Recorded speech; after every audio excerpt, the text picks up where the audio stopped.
আসসালামু আলাইকুম।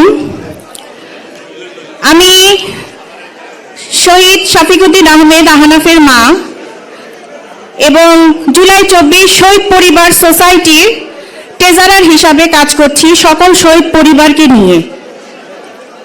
আমার ছেলে 4 আগস্ট মিরপুর 10-এ আন্দোলনরত অবস্থায় তাকে স্বৈরাচার ডান বুকে গুলি করে, তার ডান বুক থেকে গুলি লেগে বাম বুক থেকে বের হয়ে যায়। আমার ছেলে বিএফ শাইন কলেজের একাদশ শ্রেণীর মেধাবী ছাত্র ছিল এবং তার অনেক স্বপ্ন ছিল সে একজন বড় বিজনেসম্যান হবে এবং ওর গিটার বাজাতে খুব শখ ছিল, সে একজন বড় ব্র্যান্ড শিল্পী হবে। তো তার কোনো স্বপ্নই পূরণ হলো না এই স্বৈরাচার খুনি হাসিনার কারণে। আমি আজকে এখানে জনাব তারেক রহমান স্যারের কাছে বিনীত অনুরোধ করব, আপনি আগামী নির্বাচনে ইনশাআল্লাহ যদি জয়ী হন অবশ্যই আমাদের সকল শহীদদের হত্যার বিচার করবেন আশা রাখি। কারণ আমরা যেমন কাজ পড়ে গেলে যেমন ভেঙে যায়, সেই বিশ্বাসটা আমাদের ভেঙে গেছে ইন্টারিম সরকারকে গঠন করার পরে। আমরা যেই আশা নিয়ে ইন্টারিম সরকারকে গঠন করেছিলাম আজকে সেই আশা আমাদের পূরণ হয়নি।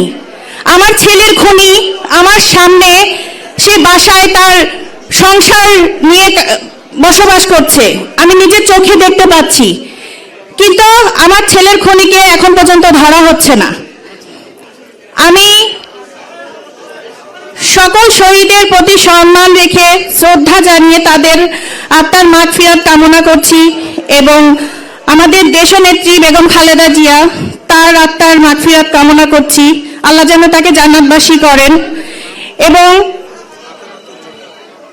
আমি চাই আমাদের সকল শহীদের, আমার একটাই চাওয়া, আমাদের সকল শহীদের যেন হত্যার বিচারটা অন্তত পক্ষে আগামী যে নির্বাচন হবে, আগামী নির্বাচনে যেই আসুক তারা যেন করে, তারা যেন আমাদের সাথে ইন্টারিম সরকারের মতো বেইমানি না করে। আজকে আমাদের সন্তানদের রক্তের উপরে যারা বসে আমাদের সাথে বেইমানি করছে, আগামী যারা নির্বাচনে আসবে তারা তো জনগণের ভোটেই আসবে, তারা যে আমাদের সাথে ন্যায় করবে এই বিশ্বাসটা আসলে আমরা এখন পর্যন্ত ধারণ করতে পারছি না। আমি অনেক জায়গায় শুনেছি, হয়তো এটা সত্য কথা না, আমাদের কানে আসে, তারপরে আমি এটা বলতে চাই জনাব তারেক রহমান স্যারকে যে আমরা শুনি যে বিএনপি আসলে আওয়ামী লীগ আবার পুনর্বাসন হবে। আমি আপনার কাছে জানতে চাই যে আপনারাও তো অনেক অত্যাচারিত এই হাসিনার আমলে হয়েছেন, আপনার মা দীর্ঘ বছর কারাগারে ছিল, আপনি দেশে আসতে পারেননি। আজকে আমাদের সন্তানরা, আমার আহনাফ রক্ত দিয়েছে বিধায় আপনি আজকে এখানে আছেন। আমি বিশ্বাস করি আপনি এটা মানেন, আপনাদের দলের লোকরাও মানে।